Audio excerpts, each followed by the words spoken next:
don't think people are ready to put on. I think you can still watch The Wretched. You're just not watching it on OWN. But I think, yeah, and I'm all for The Wretched. If Wretched turns you on, keep a little wretched.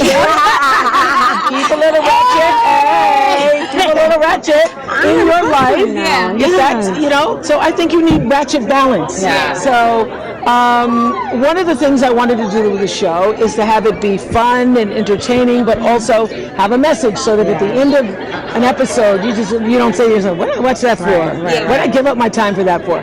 So we're not ratchet.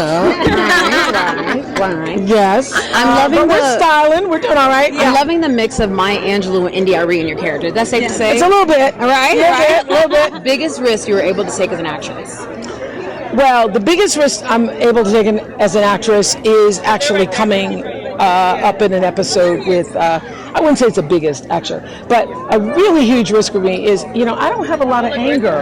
And I don't. I'm not a person who's ever carried a lot of anger. I have to, like, I can tell you in my life, in my entire life, and I've been around a while, the times I've actually like yelled at somebody. I can count on one hand the times I can. Wow. Yeah, or raise my voice. Or, So is that the next character? no, so, but my point is, there's a scene that Lynn and I have where I literally had to like dig deep. Where can I find? What was I angry with? Was I angry with my grandfather in 19 whatever? And I would have to say that whole finding that space where you can pull that up. What I realized in that people who are walking around angry, they are really in trouble. That is a lot of stuff to carry around.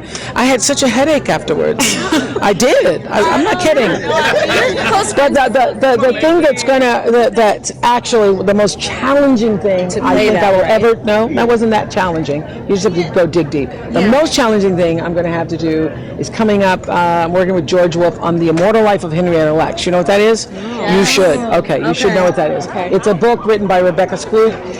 I'm doing it for HBO. It's about an African-American woman whose cells are still being used and replicated to this day to change medicine in the world. It's called the HeLa cells. So you're really close friends with Bishop Jakes, Joel Osteen. I call Bishop. I said, Bishop, this don't have nothing to do with you. Bishop, this don't have nothing to do with you. Disclaimer. His name is Bishop. Right. And they have a church, okay? That is it. Can you describe the show in one emoji? I love it.